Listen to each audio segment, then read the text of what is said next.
Love is the only force capable of transforming an enemy into a friend.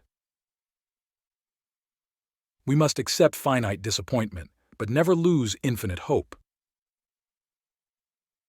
In the end, we will remember not the words of our enemies, but the silence of our friends. Freedom is never voluntarily given by the oppressor. It must be demanded by the oppressed.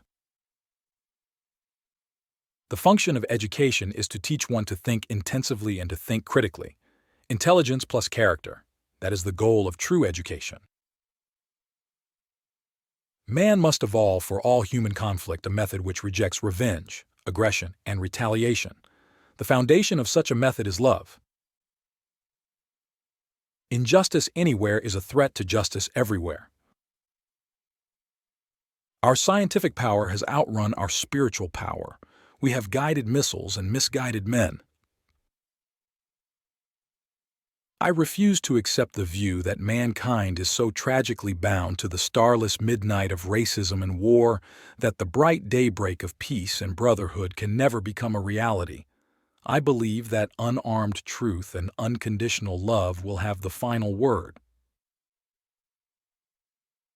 History will have to record that the greatest tragedy of this period of social transition was not the strident clamor of the bad people, but the appalling silence of the good people. Everything that we see is a shadow cast by that which we do not see. Any religion that professes to be concerned about the souls of men and is not concerned about the slums that damn them, the economic conditions that strangle them, and the social conditions that cripple them, is a spiritually moribund religion awaiting burial. At the center of nonviolence stands the principle of love. We must build dikes of courage to hold back the flood of fear. If we are to go forward, we must go back and rediscover those precious values, that all reality hinges on moral foundations and that all reality has spiritual control. Darkness cannot drive out darkness. Only light can do that. Hate cannot drive out hate. Only love can do that. Faith is taking the first step even when you don't see the whole staircase. The ultimate measure of a man is not where he stands in moments of comfort and convenience, but where he stands at times of challenge and controversy. If a man has not discovered something that he will die for, he isn't fit to live.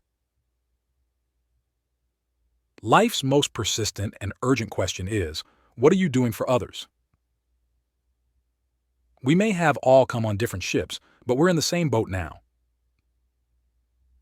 All labor that uplifts humanity has dignity and importance and should be undertaken with painstaking excellence. I have decided to stick with love. Hate is too great a burden to bear. We must develop and maintain the capacity to forgive. He who is devoid of the power to forgive is devoid of the power to love. There is some good in the worst of us, and some evil in the best of us. When we discover this, we are less prone to hate our enemies. An individual has not started living until he can rise above the narrow confines of his individualistic concerns to the broader concerns of all humanity. Capitalism does not permit an even flow of economic resources. With this system, a small privileged few are rich beyond conscience, and almost all others are doomed to be poor at some level. That's the way the system works. And since we know that the system will not change the rules, we are going to have to change the system. The quality, not the longevity, of one's life is what is important.